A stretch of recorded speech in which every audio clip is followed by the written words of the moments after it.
Well, seniors are, of course, also still active consumers of things other than their own care. And we spoke to several older people to find out how they choose to spend their money. I travel if I have time, and I also like eating out as well as cooking at home. I don't spend much on clothing. I like listening to music, so I often buy small electronics. This month, for example, I've already spent 1,000 yuan, and I buy new phones now and then.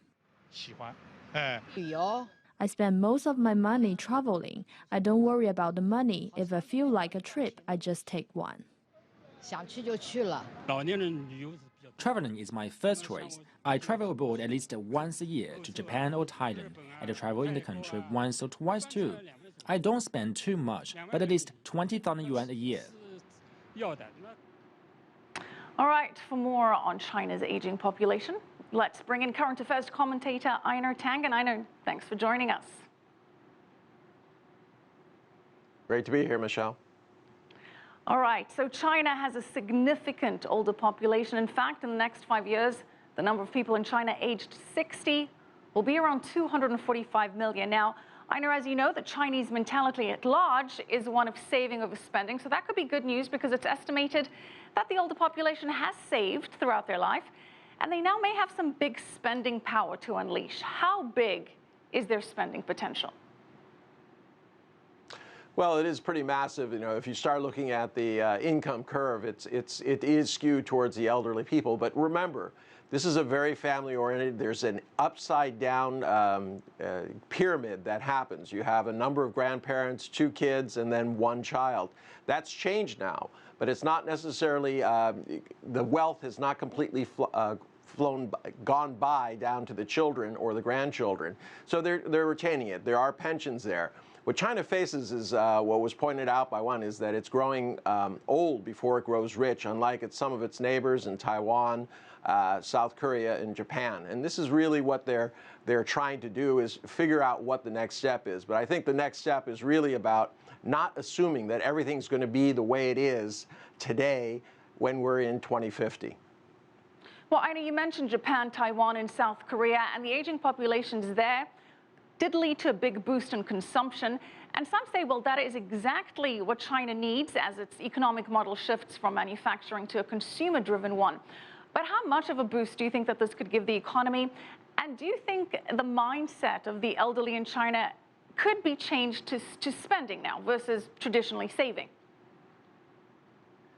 I think it's going to be difficult. As you saw from the interviews, there are a lot of people who are interested in traveling. Obviously, pharmaceuticals will be a big issue. Elderly care housing, as was in your early report, also a very big issue.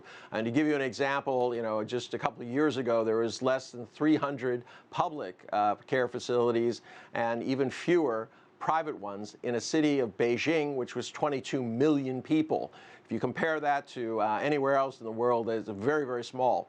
One thing that's driving this is the government's desire to keep 95% of people, elderly, out of institutions, if possible. Keep them in their homes. So this is going to have a big effect on how people should be looking at business and how it happens. I don't think that you're going to reverse this idea that elderly grandparents are not going to save. They are going to spend some, but they're going to keep a watchful eye for the future. This is still a young country in comparative terms, and there's still a psychology of you have to be willing and able to take care of yourself. Well, you know, one of the big issues is at the same time, the rapidly aging population is a big problem for the workforce. The number of young people joining the workforce peaked about a decade ago. So how big of an issue is this for China? Well, long term, it's a large issue if you're assuming that everything goes on. But let's take a good one example. If there are driverless cars, that would have a tremendous effect on the number of taxi drivers, bus drivers, also truck drivers. It would change the whole system of logistics across the world.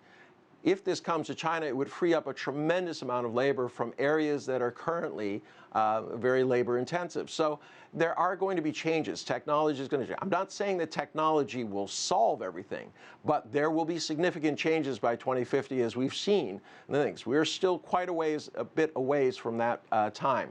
Also, people should be thinking that it's not necessarily as wages rise in China and as the One Belt, One Road initiative goes forward, it's possible that Chinese will, like, in other areas in Europe, choose to go to less costly places. And this would also have an effect on how things are done. Because in areas of Southeast Asia, they do have a lot more younger people. This labor force could be available for the kind of services that more elderly would need. Also in the north, I think there are people there who would be more than happy to go somewhere where it's warm.